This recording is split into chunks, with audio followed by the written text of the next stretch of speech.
So basically, like I had mentioned before, today's workshop is all going to be about how to improve our receptive skills. And I know this can be a real struggle for many of us, whether we've just been learning for a few weeks or we've been trying to learn for a few years. And this can be even something that interpreters or people that have been doing this for several years still struggle with.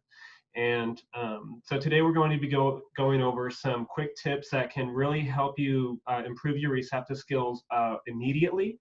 And then we'll also teach you some strategies that are a little more long-term to continually improve your receptive skills over time. And so I'm going to break it up into two different categories. The first category is just going to be general receptive skills, basically when you're having a conversation. So, you know, you're signing, they're signing back to you, and being able to understand that person. And then the second category is just going to be more finger spelling specific. And so we'll go over those two things specifically, and then after that, I'll teach you some strategies that you can implement going forward to continually improve your receptive skills over time.